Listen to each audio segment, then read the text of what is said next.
"What in the heck are you doing in my house?" I shouted with all the strength my lungs could gather. My heart was pounding so hard I thought it might burst right out of my chest. Before me, kneeling near the front door of my very own house, were my son, Robert, and his wife, Hope, tools in their hands, trying to force the lock. A huge moving van was parked right in front of my lawn, the back door wide open with some of my furniture already loaded inside. "Dad, weren't you supposed to be traveling for 2 weeks?" Robert went completely pale, as if he'd just seen a ghost. The tools dropped from his hands with a metallic clang that echoed in the silence of that afternoon.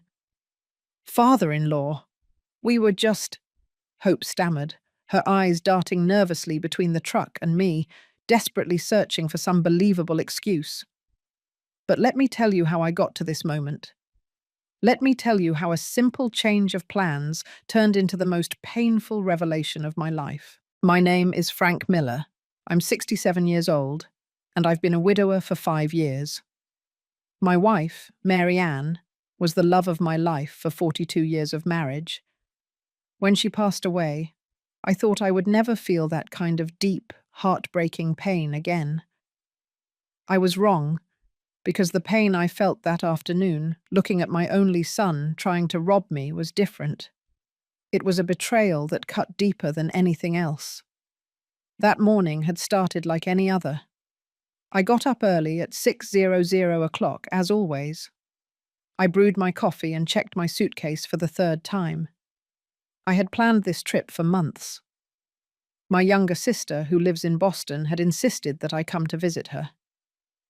"Frank, you need to get out of that house. You need a distraction, to do something different," she would tell me over the phone every week. And she was right. Since Mary Ann died, I had barely left home, this house we built together, where we raised Robert, where we celebrated birthdays, Christmases, where we lived a whole life.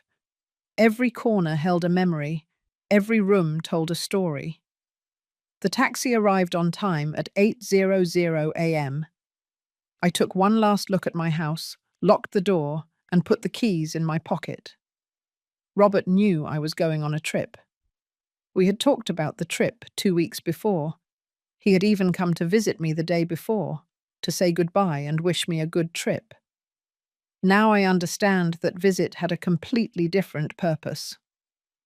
The Los Angeles International Airport was crowded as always. I checked in, went through security, and sat in the waiting area with my favorite book. My flight was scheduled for 11:00 a.m., but at 10:30, a voice announced over the loudspeakers that our flight had been cancelled due to technical issues with the aircraft. They offered to reschedule it for the next day, but something inside me simply said, "Go home." I can't explain exactly what it was. Maybe a father's intuition, maybe the instinct of a man who has lived long enough to feel when something isn't right. But I decided not to wait.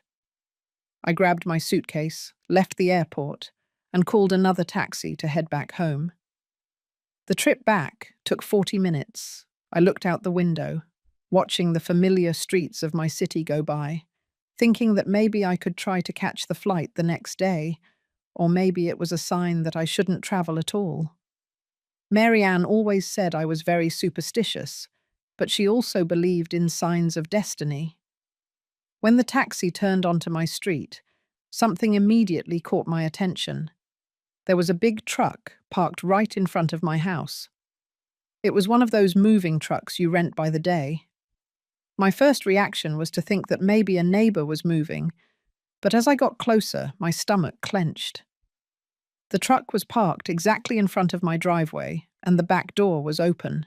I paid the driver and got out of the car with my suitcase, feeling every step way heavier. My legs were trembling slightly. Something was terribly wrong. I could feel it in every fiber of my being. I walked slowly up the driveway, and that's when I saw them. My son, Robert, my only son, the boy I raised, whom I fed, whom I hugged when he had nightmares. He was kneeling in front of my door with a tool in his hand, and next to him his wife, Hope, holding a screwdriver. Both were completely focused on forcing the lock of my house. For a second, my mind couldn't process what I was seeing. I just stood there, paralyzed, watching a scene that seemed straight out of a nightmare. Behind them, inside the truck, I could see some of my furniture. I recognized my old side table, the one I inherited from my father. I recognized the dining room chairs that Mary Ann and I bought on our 10th anniversary. That's when I yelled, "What in the heck are you doing in my house?" Robert dropped the tools and stood up so fast he almost lost his balance. His face shifted from shock to panic in a matter of seconds. Hope froze with the screwdriver still in her hand, her mouth opening and closing without making any sound. "Dad, weren't you supposed to be traveling for 2 weeks?" Robert stammered, and I could see sweat forming on his forehead, even though it wasn't hot. "My flight was cancelled," I said, my voice shaking with a mixture of shock, disbelief, and rage that was starting to boil inside me. "But that doesn't answer my question. What the hell are you doing, trying to break into my house by force?" "Father-in-law, we just wanted to—" Hope tried to speak, but the words got stuck in her throat. "You just wanted what?" My voice went up an octave. "You just wanted to break in and rob me. You just wanted to take my things while I was gone." I looked at the truck again more carefully. This time it wasn't just my furniture. I could see boxes, bags, objects wrapped in blankets. How long had they been planning this? How long had they been waiting for me to leave so they could empty my house? "It's not what you think, Dad." Robert finally found his voice, although it sounded weak, pathetic. "Can we explain?" "Then explain," I said, crossing my arms over my chest, trying to control the tremor running through my whole body. "Explain to me why my own son is trying to force his way into my house. Explain to me why there's a moving truck full of my belongings. Explain to me why I feel like my heart is breaking into 1,000 pieces right this minute." Robert looked at Hope, and in that exchange of glances, I could see everything I needed to know. They had planned this. It wasn't an impulse. It wasn't a misunderstanding. It was a deliberate, calculated plan, waiting for the perfect moment to execute it. "Dad, let me explain." Robert took a step toward me, but I instinctively backed away. That gesture, that small movement of rejection, seemed to hurt him more than any words. "Things have been tough for us lately," he said. "Tough?" I repeated, my voice loaded with disbelief. "And that gives you the right to steal from me?" "We're not stealing from you." Hope finally found her voice, though it sounded defensive, almost aggressive. "We're family. We thought you could help us." "Help?" I let out a bitter laugh that I didn't even recognize as my own. "Help by emptying my house while I'm gone, without even asking me, without my permission." I walked closer to the truck. I needed to see with my own eyes what else they had taken. With every step toward that vehicle, I felt as if I were walking toward my own execution. I climbed up the rear ramp and began to inspect the contents. My heart sank with every object I recognized. There was the china set that Mary Ann gave me on our 25th wedding anniversary, the antique lamps we bought together in that flea market district 30 years ago, the paintings that hung in the living room, including the one my mother painted before she died, books, decorations, even the old radio that belonged to my father. "How much?"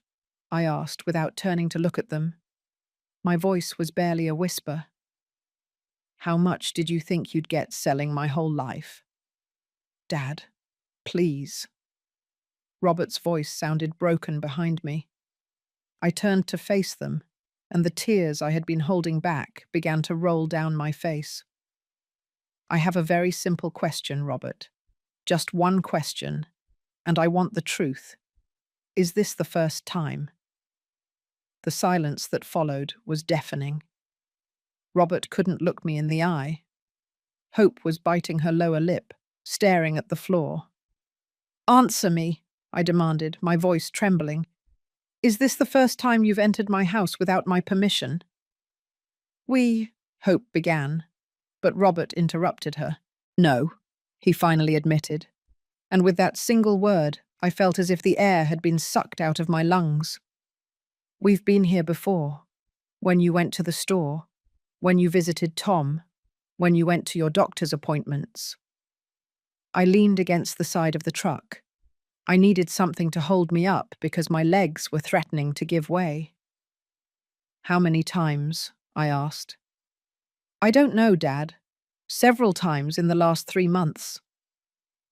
3 months. For 3 months, I had been living in my house, feeling safe, feeling at home, while my own son came and went like a thief. All those times I felt like something was out of place. All those moments when I thought I was becoming forgetful, imagining that I had left an object in a different spot. It hadn't been my imagination. It had been real. What did you take? I asked, though I wasn't sure if I wanted to know the answer. Before today, what other things did you take from here?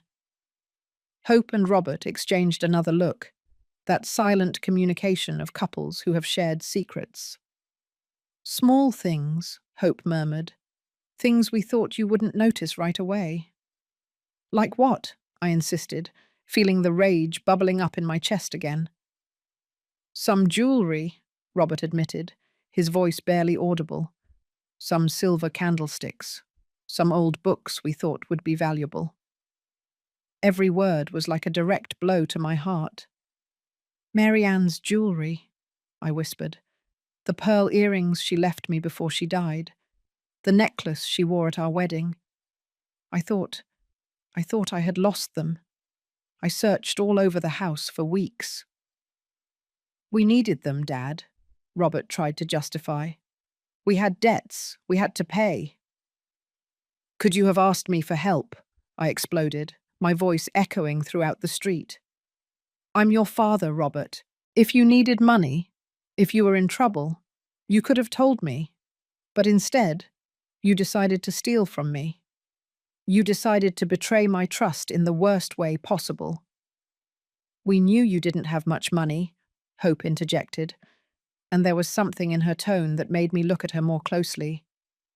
You always say your pension barely covers the basics, that you have to watch every dollar. And that gives you the right to decide for me, I shouted. That gives you the right to come into my house like thieves and take what you want.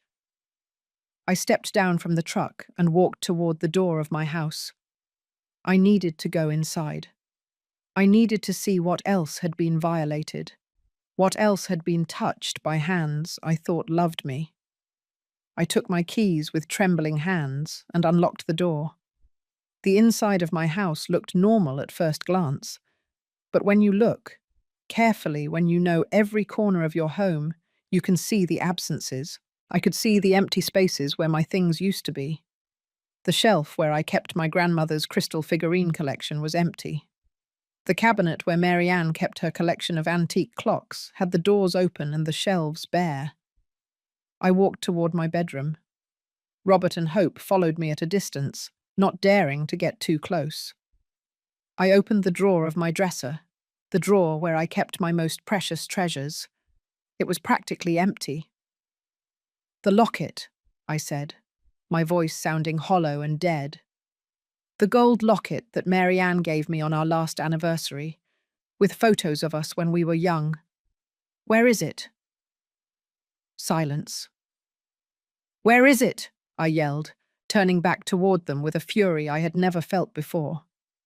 We sold it, Hope admitted in a low voice. 2 weeks ago we needed to pay the rent, or we were going to be evicted. I felt as if my heart had been ripped out of my chest. That locket was the most precious thing I owned. It was Mary Ann's last gift. the last physical piece of our love I could hold in my hands. And they had sold it. They had sold it as if it were any worthless, unimportant object. "How much?" I asked, my voice shaking with contained rage. "How much did you get for it?" $200, Robert whispered. $200. They sold 42 years of marriage, of memories, of love for $200 miserable dollars. I sat on the edge of my bed, because if I didn't, I knew I would collapse completely. The tears were falling freely now, and I didn't try to stop them. Robert came closer, tried to put his hand on my shoulder, but I violently pulled away. "Don't touch me," I said in an icy voice. "Don't you dare touch me." "Dad, I'm so sorry," Robert sobbed. "We didn't want it to come to this. We thought if you were gone for 2 weeks, we could take enough stuff to solve our problems, and you would never have to know." "And then what, Robert?" I asked, looking him directly in the eyes. "Then what? When I came back from my trip and noticed my house was empty, what would you tell me? That there had been a robbery? Would you lie to my face while I cried over the loss of everything I loved?" He didn't answer, because there was no answer that could justify what they had done. "Who else did you sell my things to?" I continued. I needed to know everything. I needed to know the full magnitude of this betrayal. "Where are Mary Ann's jewels, the clocks, my grandmother's crystal collection?" "There's a pawn shop on 7th Street, Hope spoke, her voice small. "That's where we took most of the things. Some we sold online in those buy and sell groups." "And the money?" I asked. "What did you spend the money on that you got selling my memories?" "We had debts," Robert began to explain. "The credit card was maxed out. We owed 3 months' rent. The car was about to be repossessed. We had collectors calling every day, threatening to sue us." "And it never occurred to you to ask me for help," I repeated, feeling that disbelief was mixing with the pain. "It never occurred to you to come to me, your father, and tell me the truth?" Robert ran his hands over his face, and I could see that he was crying too. But his tears no longer moved me as they used to. I could no longer feel compassion for someone who had violated my trust in such a profound and deliberate way. "We were ashamed," he finally admitted. "Ashamed to admit that we had failed, that we couldn't manage our own finances, that we were drowning in debt." "So you preferred to become thieves," I said bitterly. "You preferred to rob a 67-year-old widower who lives alone on his pension. That was the best solution you could come up with?" "You're not just some old man," Hope interjected, and there was something in her tone that made me look at her more closely. "You own this house, a big house, in a good neighborhood. You're worth a lot more than you think, Frank." Something in the way she said this chilled my blood. "What do you mean by that?" Hope looked at Robert, seeking permission or support. He shook his head slightly, but she seemed to ignore him. "This house is worth at least $300,000, Hope said, her words dropping like stones in the silence of the room. "Probably more. And you live here alone in this huge house with all these empty rooms, while we can barely afford a one-bedroom apartment in the worst part of the city." There was the full truth finally exposed. It wasn't just about the debts. It was about resentment. It was about greed. "So you thought I didn't deserve to live in my own house?" I said slowly, processing the magnitude of what I was hearing. "You thought I had too much and you too little." "It's not fair," Hope raised her voice, all pretense of remorse gone from her face. "We work 60 hours a week, and we can barely survive while you sit here alone in this mansion." "This is not a mansion," I replied, my voice trembling. "It's the home that Mary Ann and I built with 40 years of hard work. It's the house we paid for with every dollar we earned, sacrificing vacations, luxuries, everything you can imagine. This house is full of memories of a lifetime." "Memories don't pay the bills," Hope replied coldly. Hope, shut up, Robert finally exploded. Just shut your mouth already. But it was too late. She had already said too much. The whole plan was now exposed before me in all its horrible clarity. They didn't just want to steal my belongings, they wanted to steal my home, the only place in the world where I felt safe, where I could still feel Mary Ann's presence. Get out, I said with a calm but firm voice. Get out of my house right now. Dad, please let me explain. Robert tried to approach again. There's nothing to explain, I interrupted him. I want you out of my house immediately, and I want you to return everything that's in that truck. Now. We can't do that now, Hope said coldly. Some of those things we already sold. They don't exist anymore. Then you're going to pay me for them, I said, surprising myself with the firmness in my voice. You're going to pay me every single dollar of the value of everything you stole, or I'm calling the police. You're going to call the police on your own son? Hope laughed. Don't be ridiculous. You're too weak to do that. Try me. I looked her directly in the eyes, and something in my expression must have scared her, because she took a step back. Dad, please, Robert was openly sobbing. We don't want it to end like this. We're family. Family doesn't steal from each other, I responded, feeling every word tear me up inside. Family doesn't conspire to take everything away from one of its own. What you did is not what a family does. It's what strangers do, what criminals do. I pulled my cell phone out of my pocket with trembling hands. Robert saw it and went even paler. Who are you going to call? He asked in a fearful voice. First, I'm going to call Tom, I said, referring to my neighbor and best friend. He's a witness. I need someone else here to see what you've done. Then I'm going to call a locksmith, because I'm changing all the locks on this house today. And then I'm calling my lawyer. Dad, you can't do this, Robert pleaded. You're going to ruin us. If you call the police, I'll have a record. I won't be able to get a job. You're going to destroy us. You destroyed yourselves, I replied, dialing Tom's number. I didn't do anything, except be foolish enough to trust my own son. The phone rang twice before Tom answered. Frank, I thought you'd be on the plane. Tom, I need you to come to my house immediately, I said, my voice breaking slightly. What happened? I need a witness. I'm on my way, he responded without asking questions, and I could hear the sound of a door closing on the other end of the line. Tom lived 3 houses down. He would be here in minutes. I hung up the phone and looked at Robert and Hope.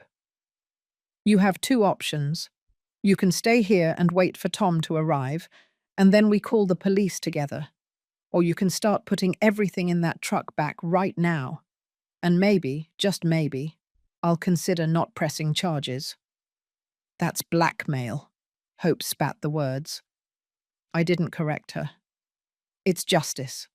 It's giving you a chance you don't deserve. A chance I never had, when you decided to turn my home into your personal store. Robert looked at the truck parked outside. Then he looked at me, and finally he looked at Hope. I could see the conflict on his face, the internal battle between the son he once was and the man he had become. Okay, Robert finally gave in, his voice barely a defeated whisper. We'll put everything back. What? Hope looked at him in disbelief.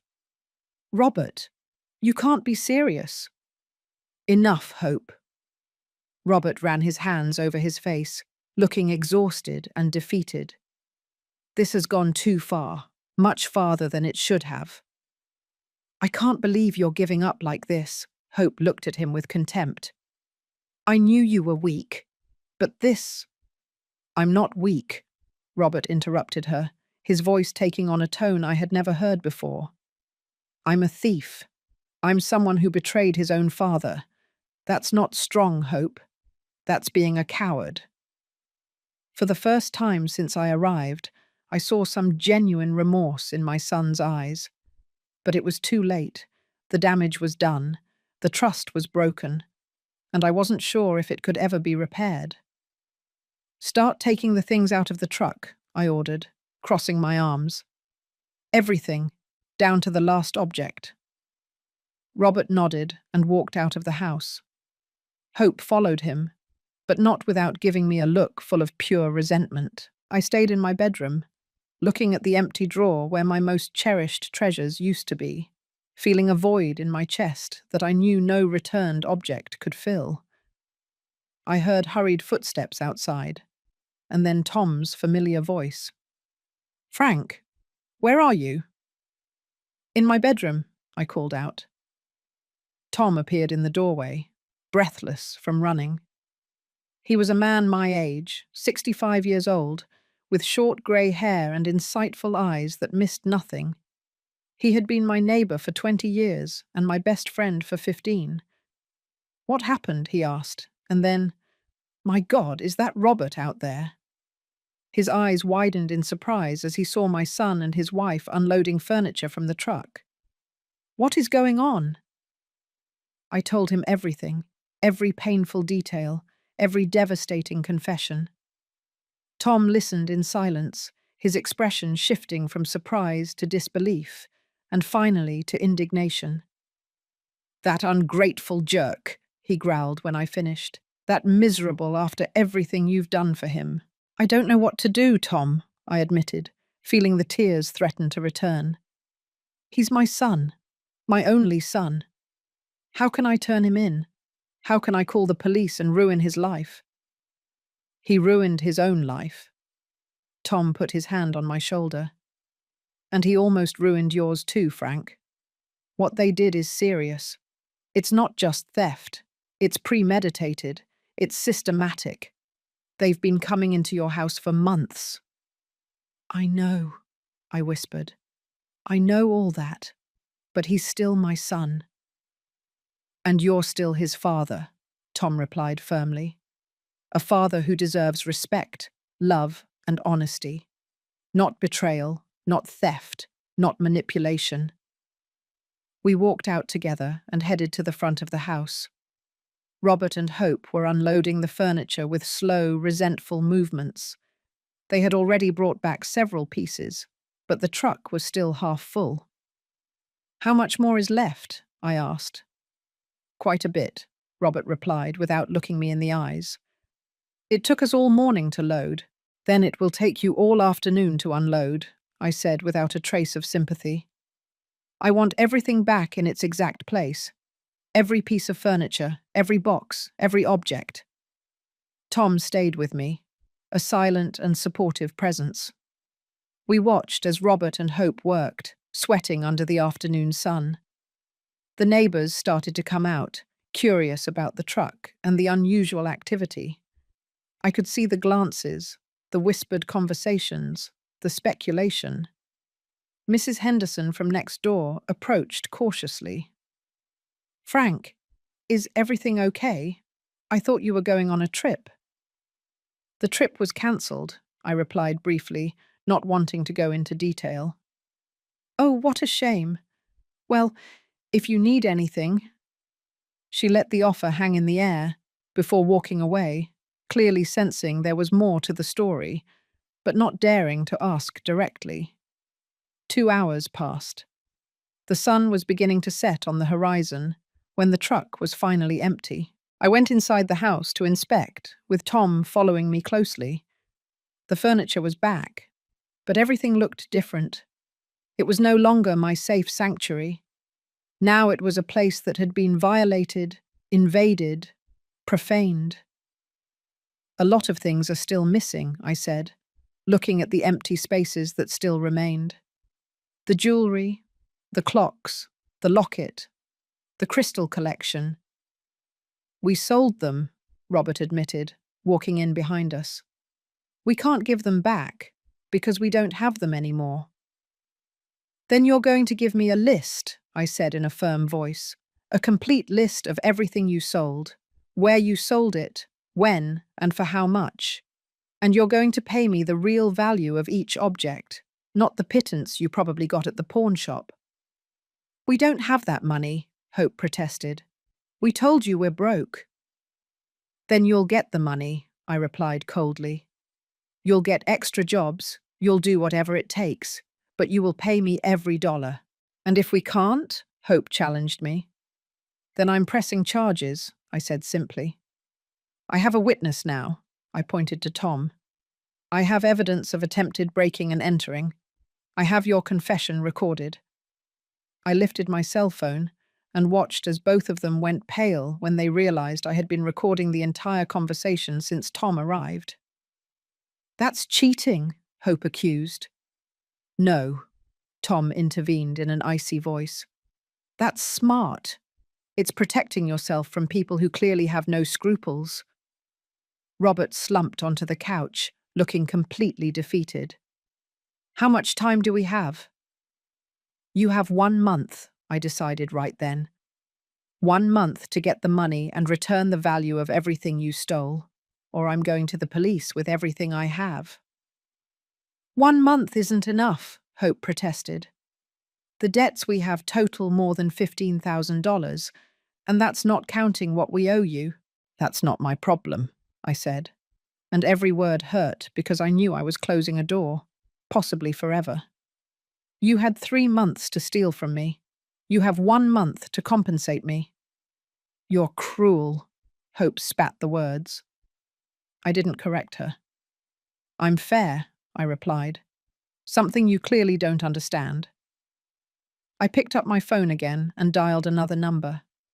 This time it was the locksmith, James Brown, whom I had used before when I lost my keys a few years ago. Hello, this is Frank Miller. I need to change all the locks on my house, all of them. Can you come today? It's urgent. The locksmith said he could be there in an hour. I hung up and looked at Robert and Hope. You have 1 hour before the locksmith arrives, I said. After that, you will never be able to enter this house again without my explicit permission. Dad, please. Robert stood up, approaching me with his hands outstretched in supplication. Don't do this. I'm still your son. A son who stole from me, I replied, feeling my heart break with every word. A son who conspired to take away my home. A son who sold my deceased wife's last gift for $200 miserable. I was desperate, Robert sobbed. I didn't know what else to do. You could have asked me for help, I repeated for the umpteenth time. Could you have come to me with the truth? Yes, I don't have much money, but I would have sold some things myself. I would have gotten a loan. I would have done something. But you took that option away from me.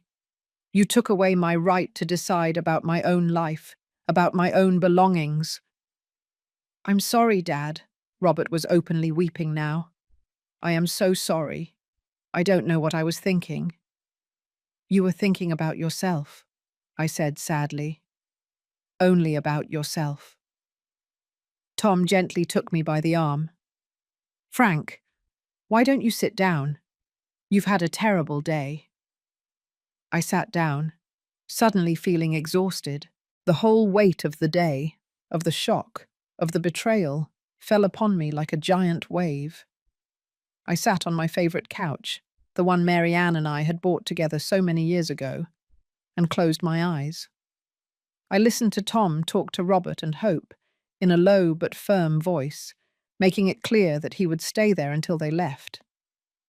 I heard the sound of traffic outside, the chirping of birds in the garden trees, all those everyday sounds that suddenly seemed to belong to another life, to another world where my son was not a thief. When I opened my eyes, the locksmith had already arrived. He was a middle-aged man named James, who had worked on my house before. He greeted me with a kind smile that faded when he saw my expression and the tense atmosphere in the room. Mr. Miller, you said it was urgent, he commented, looking cautiously at Robert and Hope, who were sitting in silence on the other side of the room. Yes, I need you to change all the locks, I confirmed, getting up with effort. The front door, the back door, the garage door, all of them. All of them? James asked in surprise. That will cost around $400 with the labor. It doesn't matter, I said without hesitation. Do it. I watched as Robert winced at the mention of the money. $400 that I would have to spend because I could no longer trust my own son. $400 to feel safe in my own home. James began working on the front door. The sound of his tools filled the uncomfortable silence that had settled in the house. Tom brewed coffee in the kitchen without asking permission and brought me a cup with 2 teaspoons of sugar, exactly the way I liked it. Drink, he ordered gently. You've had a tremendous shock. I took the cup with trembling hands and drank. The hot liquid comforted me a little, although nothing could truly warm the cold I felt in my heart. Robert approached again, moving with the caution of someone approaching a wounded animal. Dad, about the power of attorney that Hope mentioned. I'm revoking it tomorrow, I interrupted him before he could continue. I'm going to see my lawyer and make sure you don't have any kind of legal authority over my affairs. None at all. Dad, please, he tried to explain. It wasn't my intention to misuse that. It was Hope who suggested we could. Don't blame your wife, I cut him off again. You made the decision. You came into my house. You took my things. You sold your mother's locket. Those were your decisions, Robert. Yours. But she pressured me, he insisted. She said you were selfish, that you had too much while we were suffering. She convinced me that we were doing the right thing.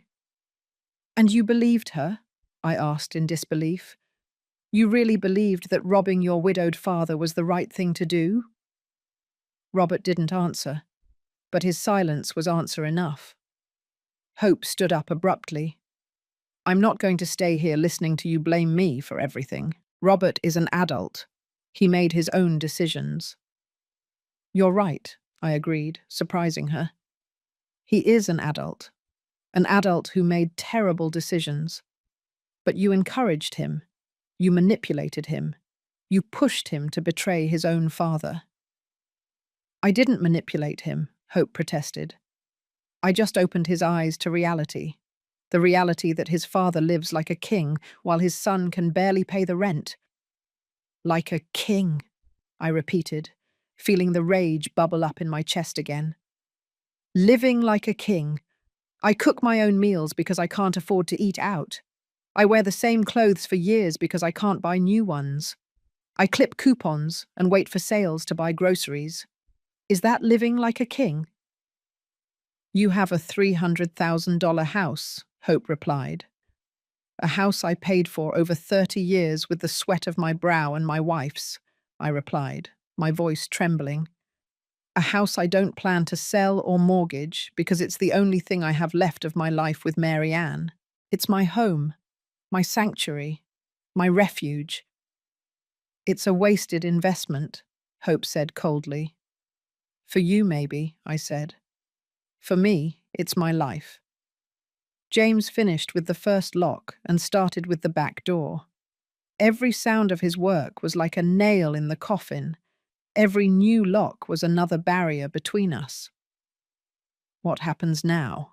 Robert asked in a small voice. Are you just going to cut us out of your life? I don't know, I admitted honestly. I need time. I need space. I need to process all of this. Time until when? He insisted.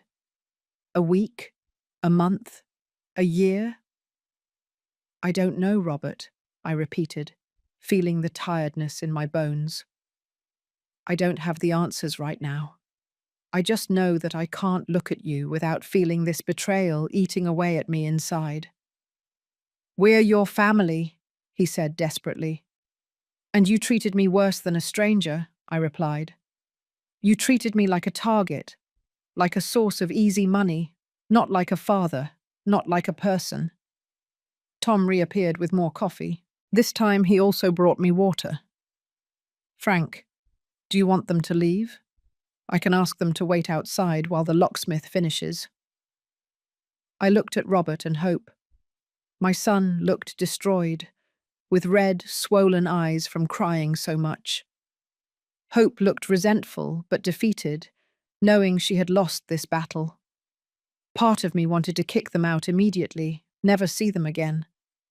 But another part, the part that was still a father despite everything, wanted to hug him and tell him that everything would be all right.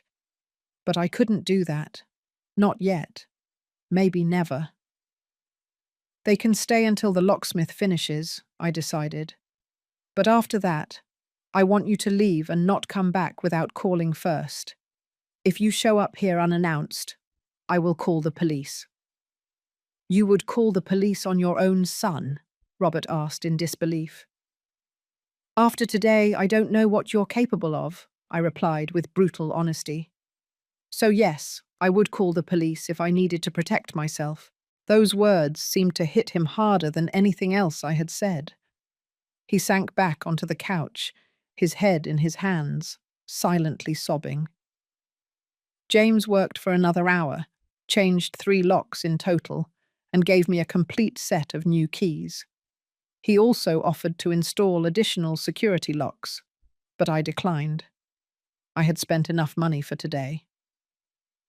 Mr. Miller, if you need to change the locks again or have any security issues, don't hesitate to call me, James said, finishing putting away his tools.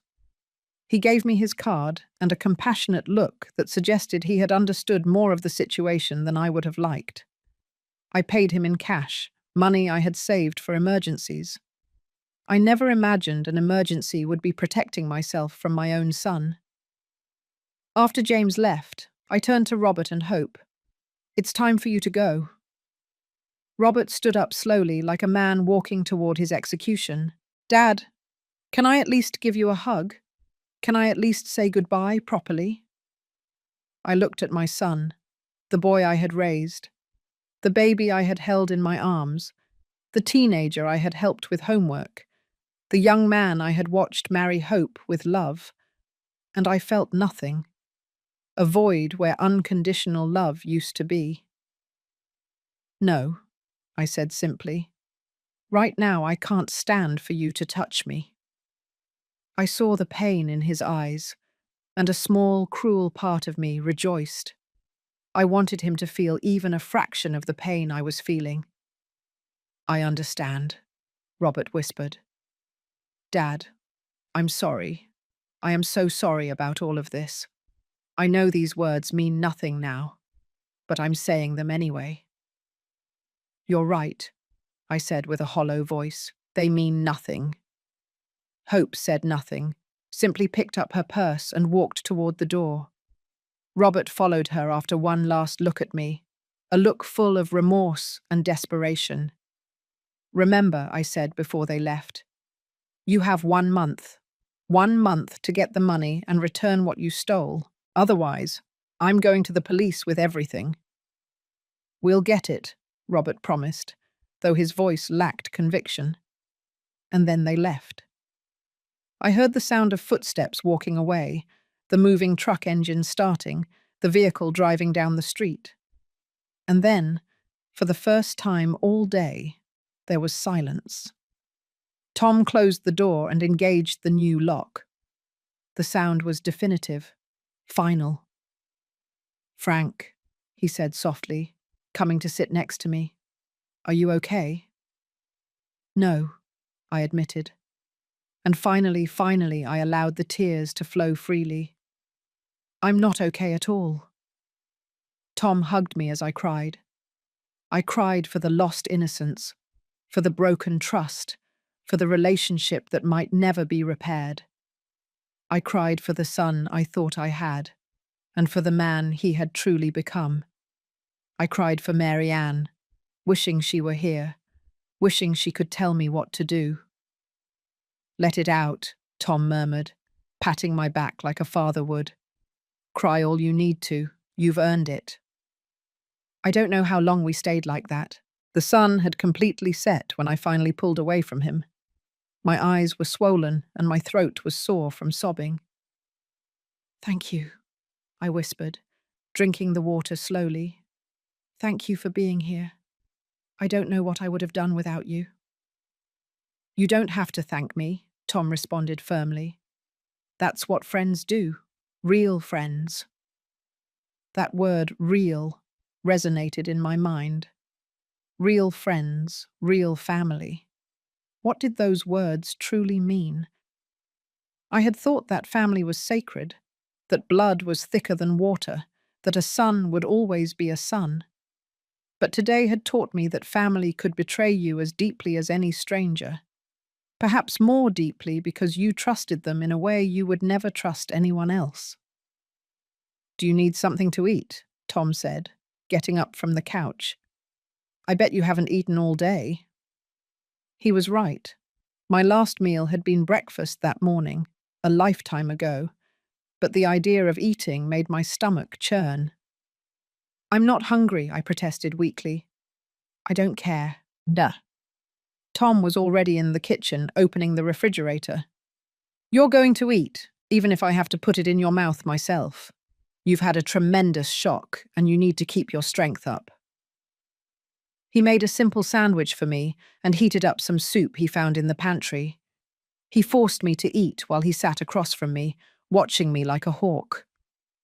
Every bite was difficult to swallow, but I did it because I knew he was right.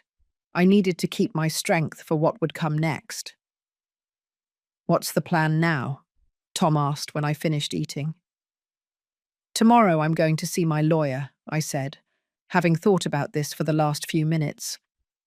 "I need to revoke that power of attorney immediately.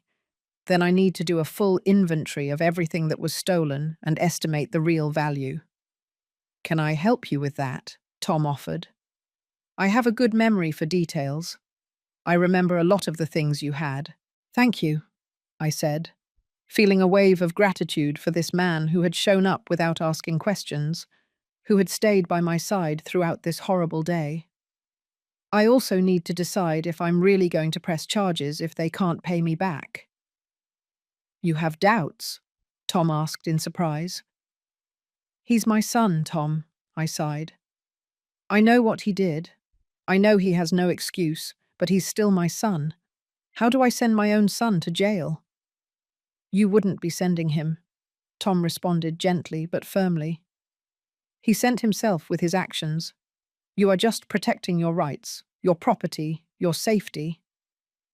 "I know that in my head," I admitted, "but my heart says that he's my baby, the child I raised, whom I fed, whom I nursed when he was sick." "That child grew up, Frank," Tom said softly. "And the man he became made choices that have consequences. You can't protect him from the consequences of his own actions forever, Frank. Sometimes love means letting people face what they've done." His words made sense, but that didn't make them any easier to accept. Tom stayed with me until very late that night. We went through every room of the house together, taking notes of what had been returned and what was still missing. The list of lost objects was devastating. Mary Ann's jewellery, valued at least $5,000. My antique clocks, which had been appraised at $3,000 a few years ago. My grandmother's crystal collection, irreplaceable, but probably worth around $2,000. And the locket, my precious locket, which was priceless to me, but which they had sold for a miserable $200. "They're looking at a debt of at least $15,000, Tom calculated, reviewing our notes. "And that's being conservative with the estimates. Some of these things could be worth a lot more." "They'll never have that money," I said with certainty. "They already said they have $15,000 in debts. How are they going to get another $15,000 in 1 month?" "Then you go to the police," Tom said simply, as if it were the most obvious thing in the world. "Then I go to the police," I repeated, tasting the words in my mouth. They felt strange, wrong, as if I were speaking a foreign language. That night, after Tom finally went home, I stayed awake for hours. The house felt different. Every creak made me jump. Every shadow seemed threatening.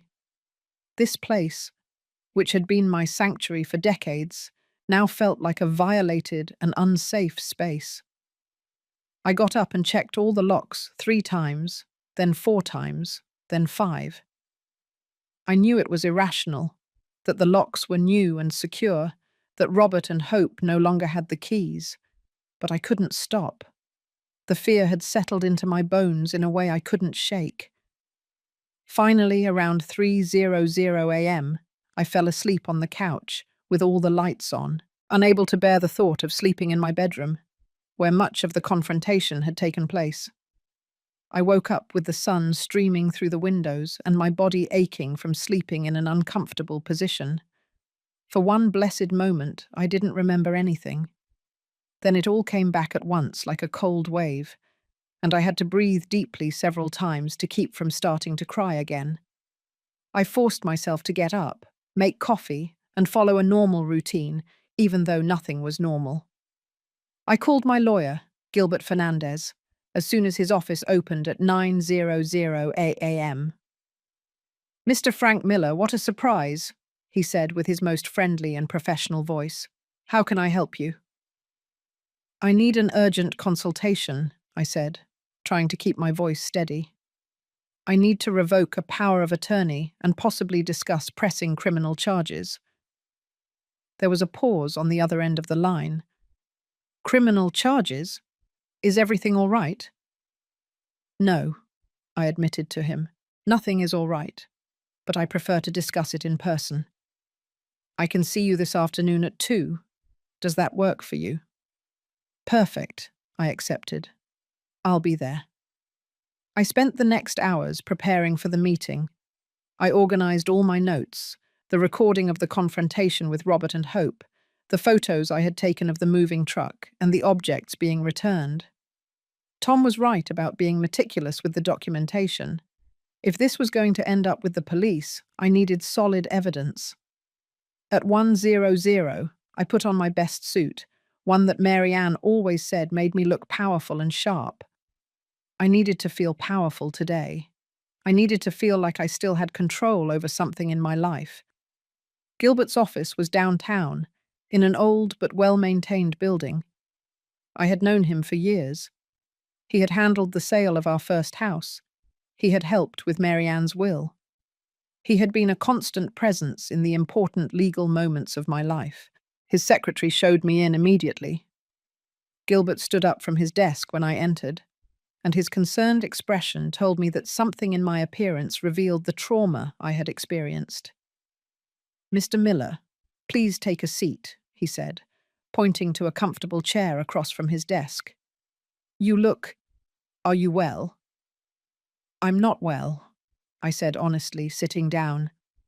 "I'm not well, but I need your help to sort this out." And then I told him everything, every painful detail of that horrible day.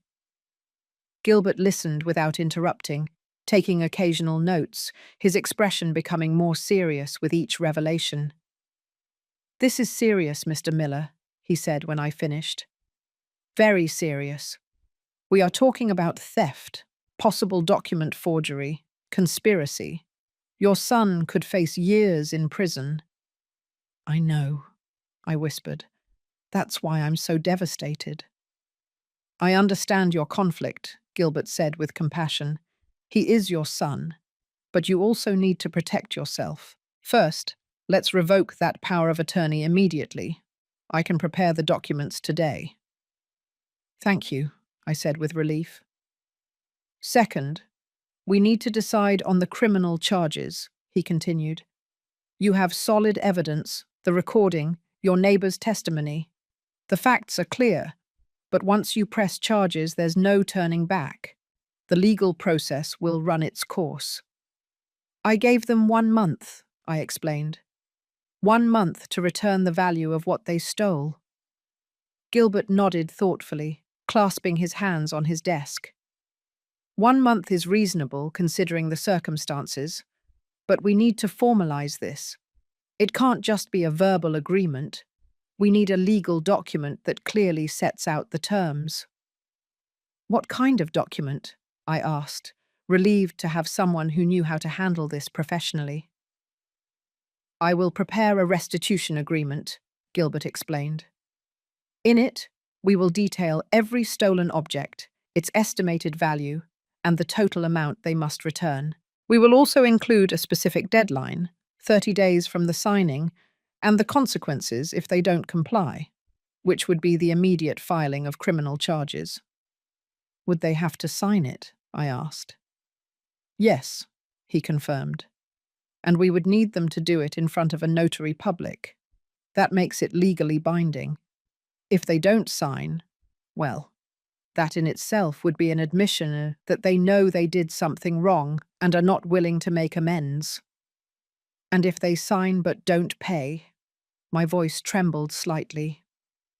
Then you have a legal document that proves they admitted the theft and agreed to restitution, Gilbert said firmly. That makes filing a complaint much simpler. Essentially, they would be condemning themselves. I nodded slowly, processing everything. How long will it take you to prepare this document? I can have it ready tomorrow morning, he responded. I will also include a clause prohibiting any unsolicited contact with you or entry onto your property without your explicit written consent. Basically, a civil restraining order. Thank you, Gilbert, I said, feeling for the first time since yesterday that someone was on my side, protecting me. I don't know what I would do without your help. That's what I'm here for, he replied with a kind smile. Now, let's talk about the power of attorney. Do you have the original document? I took the document out of my bag. I had kept it in my safe at home, along with other important papers. Gilbert reviewed it carefully, frowning as he read. This power is quite broad, he commented with concern. More than it should be for a temporary post-surgery power. Who drafted this? A lawyer, Robert recommended, I admitted, feeling a new weight in my stomach. He said he was a friend of his, that he would give us a good price. Mr. Miller, Gilbert looked at me seriously. This document gives your son authority over virtually all of your financial and legal affairs. With this, he could theoretically sell your house, empty your bank accounts, obtain loans in your name. Do you realize how dangerous this is? I felt as if I had been punched. But the lawyer said it was standard, that it was what was necessary to handle my accounts while I recovered. He lied to you, Gilbert said bluntly. Either he was incompetent or he did it intentionally. I suspect it was the latter. Do you remember his name? I gave him the name, and I saw Gilbert's expression darken even more. I know that man, he said with disgust. He has had several complaints before the Bar Association. He works in grey areas, so to speak. I wouldn't be surprised if he intentionally collaborated with your son on this. You mean Robert planned this 2 years ago? The magnitude of the betrayal continued to grow. It's possible, Gilbert said carefully. Or maybe he just wanted to have the option as a precaution. Either way, this power of attorney should have been revoked a long time ago. The fact that your son never suggested this is telling. I left Gilbert's office 2 hours later with a clear plan, but with an even heavier heart. The power of attorney would be officially revoked the next day. The restitution agreement would be ready in 48 hours, and if Robert and Hope didn't comply, I would have everything necessary to press charges that could send them to prison. When I got home, I found Tom waiting for me in his yard. He came over immediately when he saw me get out of the taxi. How did it go? He asked with concern. It's under control, I replied wearily. Gilbert is preparing everything. But I found out something worse, Tom. The power of attorney I gave Robert 2 years ago was much broader than it should have been. Basically, it gave him complete control over my financial life. Tom paled. My God, Frank. That means he could have… Could have sold my house without my knowledge. I finished the sentence for him. Could have emptied my accounts. Could have done anything. And the lawyer who drafted the document is known for working in grey areas of the law. So Robert planned this 2 years ago, Tom said. What we were both thinking. Or at least he made sure he had the necessary tools when the time came, I nodded. That night I slept poorly again. Nightmares tormented me. I dreamed I came home and found it completely empty. I dreamed I opened my drawers and everything was gone. I dreamed of Robert's face, but it was the face of a stranger, someone I had never truly known. I woke up at 5:00 a.m., drenched in sweat with my heart racing. I couldn't go back to sleep.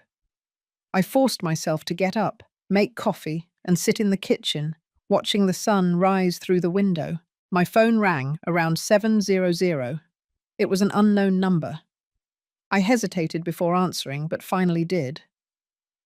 "Dad?" It was Robert's voice, broken and desperate. "Please don't hang up." I should have hung up. I should have ended the call immediately, but something in his voice stopped me. "What do you want, Robert?" I asked in a tired voice. "I need to talk to you," he said quickly, as if he feared I would hang up at any moment. "Please, just give me 5 minutes. 5 minutes to explain something." "You explained enough the other day," I replied coldly. "No, I didn't explain," he insisted. "There are things I didn't tell you, things you need to know." "More lies?" I asked bitterly. "No, the truth, the whole truth I should have told you months ago." I sighed deeply. Against my better judgment, against all the warnings in my head, I said, "You have 5 minutes. Talk." I heard him take a deep breath on the other end of the line. "I lost my job 8 months ago. Not 3 months like I told you. 8 months ago I was laid off due to a company restructuring." My hand clenched on the phone. "And why didn't you tell me?" "Shame," he admitted. "Pure shame. You had always been so proud of me, of my career, of how well I was doing. I couldn't bear to tell you that I had failed." "Losing a job isn't failing, Robert," I said, feeling a mixture of frustration and pain. "It's something that happens to people. You could have told me." I know now." His voice was trembling. "But at that moment, I could only think about how I was going to disappoint you. So I lied. I told you everything was fine, that the job was great, that we were well off financially." "While you were sinking into debt," I said, beginning to understand the whole picture. "Yes," he confirmed. "We used credit cards to maintain an appearance of normalcy, to pay the rent, to buy groceries, so it would look like everything was okay when I came to visit you. And then the debts grew so much that you couldn't even make the minimum payments?" "And that's when Hope started talking about you," Robert said. "About how you lived alone in that big house, about how you had all those old things that were worth money.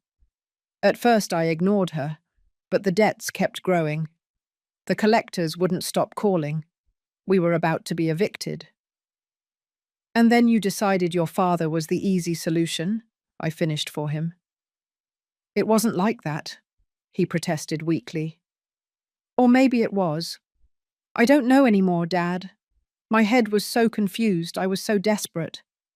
Hope kept saying we would just take a few things, things you wouldn't notice right away, just enough to get us out of the hole." "And the locket?" I asked, my voice breaking. "That was just getting out of the hole?" Silence on the other end of the line, then in a voice barely audible. "We needed to pay the rent. We were going to be thrown out on the street that very day. The locket was the most valuable thing we could find quickly. Dad, I'm so sorry. If I could go back in time." "But you can't," I interrupted him. "You can't go back in time, Robert. You can't undo what you did. You can't give me back the trust you broke." "I know," Robert sobbed on the other end of the line. "I know, and it's killing me. Every time I close my eyes, I see your face. That expression when you discovered us. I've never seen so much pain in your eyes, Dad, and to know that I caused that pain. Why did you call me, Robert? I asked, interrupting his self-pitying monologue. What do you really want? I want you to know that Hope and I are separating, he said, and those words took me completely by surprise. What? That was all I could say. After we left your house the other day, we had the most horrible fight of our marriage, he explained. The worst. I told her we never should have done what we did, that it was unforgivable. She said I was weak, that I was pathetic for feeling guilty. She said you had more than you needed, and that there was nothing wrong with taking what was ours by right. What was yours by right? I repeated in disbelief. Nothing in my house belonged to you, Robert. Exactly what I told her, he continued. And she insisted we were family, that family shares everything, that your house should practically be ours too. That's when I realized something terrible, Dad. What? I asked. That she never truly loved me. His voice completely broke. She loved me for what I could give her, for the security I provided, for the future possibilities. And when I lost my job and could no longer maintain that image, she started looking for other ways to get what she wanted. And I was stupid and desperate enough to play along. I felt a strange mixture of emotions. Part of me wanted to comfort my son, tell him everything would be okay. But another part, the part that still bled from the betrayal, remained cold and distant. That doesn't excuse what you did, I finally said. Hope may have suggested the idea, but you made the decision. You came into my house. You took my things. You sold your mother's locket. Those were your decisions, Robert. Yours. You're right, he admitted. And I'm going to make things right, Dad. I got a job yesterday. It's nothing great, just a night shift at a warehouse, but it pays well. And I also got a second job during the day at a gas station. Between the two jobs, I can earn about $2,000 a month. I did quick mental calculations. That wasn't enough to pay $15,000 in 1 month. I know, he said with frustration. I've been thinking about this non-stop. I'm trying to sell my car. I could get about $4,000 for it. And I have some things I can sell. My computer, my guitar, anything of value. And Hope? I asked. Is she contributing to this? She left, he said simply. She packed her bags last night and went to live with her sister. She said that if I was stupid enough to ruin our lives for a selfish old man, then she didn't want to be a part of it. The phrase, selfish old man, hit me like a slap. That's how she saw me. That's how she had probably seen me for years. I had just been too blind to notice. So you're alone, I observed. Yes, he confirmed. But maybe that's what I need. Maybe I've needed to be alone for a long time, to figure out who I really am, without someone else telling me what to think or what to do. Robert, I appreciate you calling me and telling me all this, I said carefully, but this doesn't change the situation. My lawyer is preparing a restitution agreement.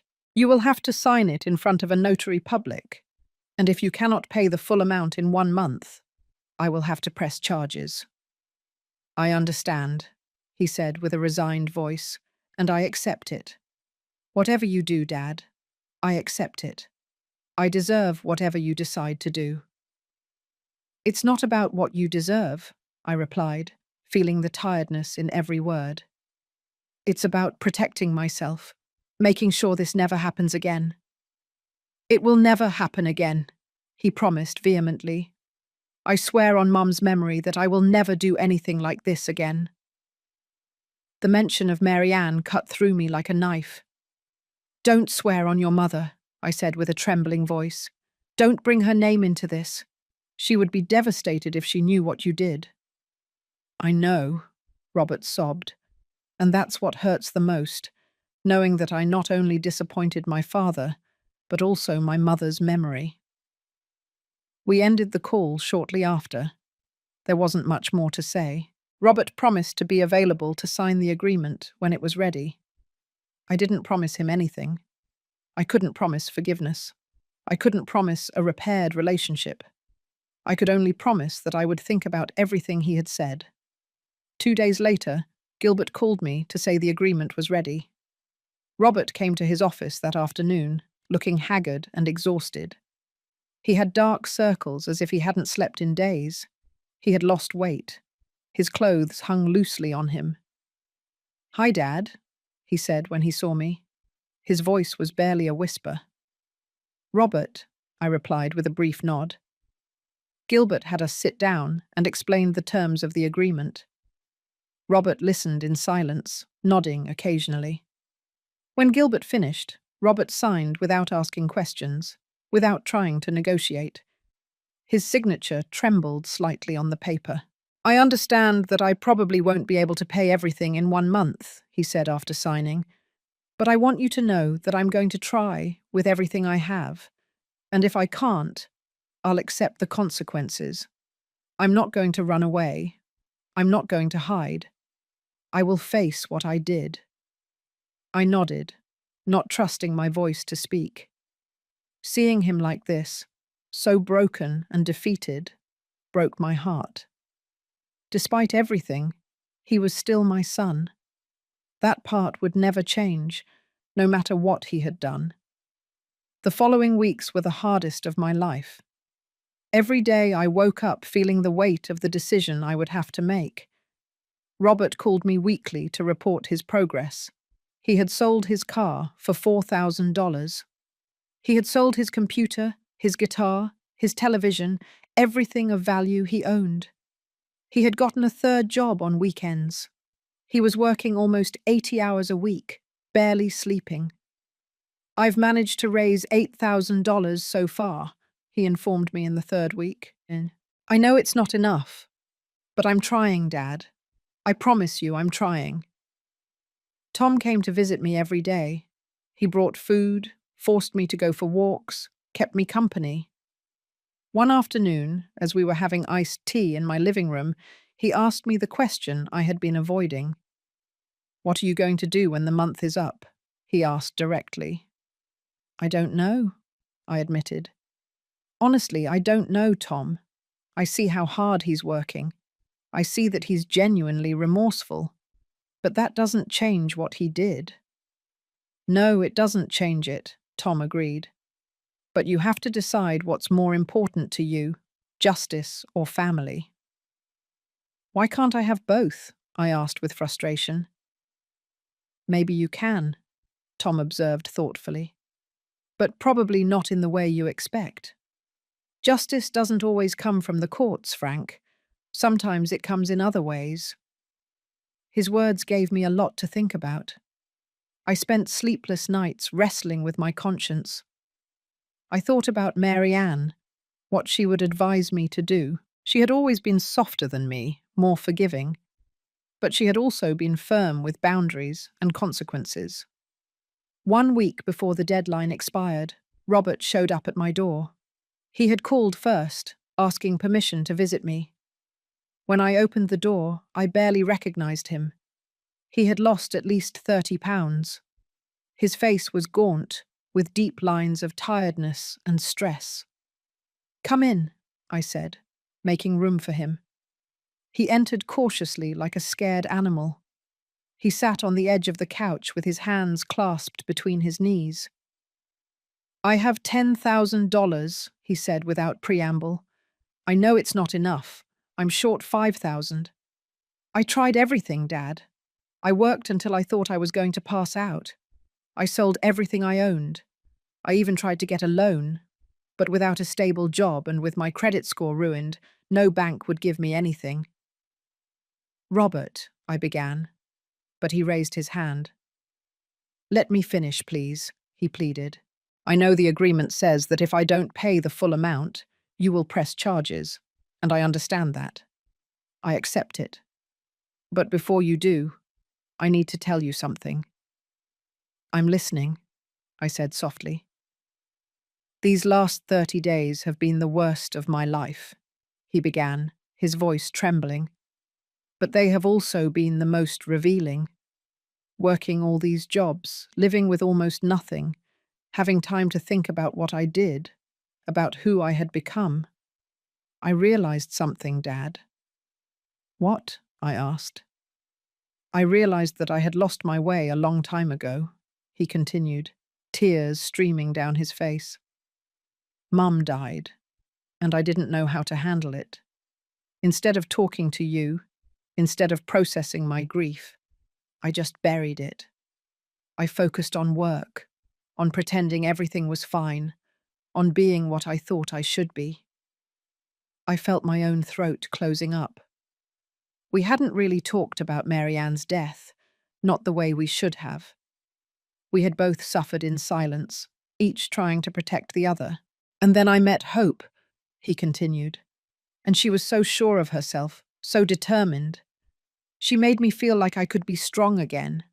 But what I was really doing was letting someone else make decisions for me, letting someone else tell me who I should be. Robert, we all make mistakes in relationships, I said softly. That doesn't justify. I know, he interrupted me. I'm not trying to justify anything. I'm just trying to explain how I got to the point where I thought robbing my own father was an acceptable option. I had lost my moral compass, Dad. I had lost sight of who I really was.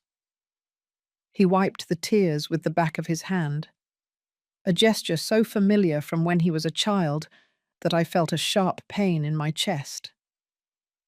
These 30 days working non-stop, living with almost nothing, facing what I did, it was like waking up from a nightmare, he said. And I realized something else. I realized that what I regret the most is not that you discovered me. It's that I did this in the first place. It's that I betrayed everything you taught me about honesty and integrity. What do you expect me to do with this, Robert? I asked, my voice breaking. What do you expect me to say? Nothing, he replied, surprising me. I don't expect your forgiveness. I don't expect you to forget what I did. I just wanted you to know that these 30 days changed my life. They taught me who I never want to be again. And no matter what you decide to do, whether to press charges or not, I'm going to spend the rest of my life trying to be the man Dad would have wanted me to be.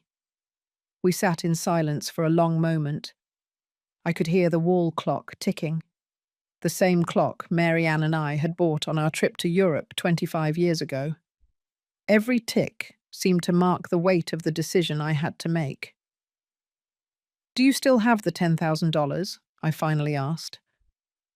Robert nodded, pulling a thick envelope from his jacket. It's all here in cash, as the agreement specified.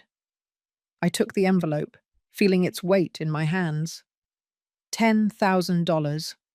30 days of grueling work, of sacrifice, of facing the consequences. It wasn't the full amount, but it was evidence of a genuine effort. I'm going to keep this, I said, and I saw his shoulders relax with relief.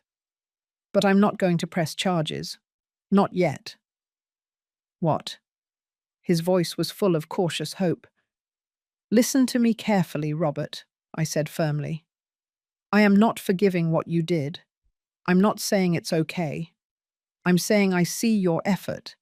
I see your genuine remorse. And I believe that sending you to jail won't fix our relationship, nor will it give me back what I lost. Then what? He started to ask. The remaining $5,000, I continued. You are going to pay back with time. With time. With time? He asked, confused. Once a month, I explained, forming the idea as I spoke. You will come to my house. You will help me with things I need, repairs, yard work, whatever. And we will talk. Really talk. Not just superficialities. We will talk about your mother, about your grief, about how to rebuild trust. I saw the surprise on his face. You're giving me another chance? I'm giving you the chance to earn one, I corrected. But understand this clearly. The locks are still changed. You will never have keys to this house again. If you want to visit me, you will call first. If I need help, I will call you. But you will never enter my house again without an invitation. Understood? Understood. He nodded vigorously. Dad, I promise I won't disappoint you again. That's what I expect, I said, feeling the weight of years fall from my shoulders. Because this is your last chance, Robert. If you ever betray my trust again, in any way, there will be no more conversations. I will press charges immediately. I won't. I won't, he promised. I swear on Mum's memory, on everything that is sacred. This time, when he mentioned Mary Ann, it didn't hurt as much because I could almost see my wife approving this decision. She had always believed in second chances, always believed in redemption, but she had also believed in consequences and clear boundaries. Robert stayed a little longer. We had coffee together, something we hadn't done in months. The conversation was awkward at first, full of pauses and tense silences, but gradually we started talking about real things. He talked about how hard it had been to lose his mother, how he had felt he had to be strong for me, when in reality he was devastated too. I talked about my own loneliness, how every day in this big house reminded me of what I had lost. We should have had these conversations 5 years ago, I said finally. Yes, Robert agreed, but I guess it's better late than never.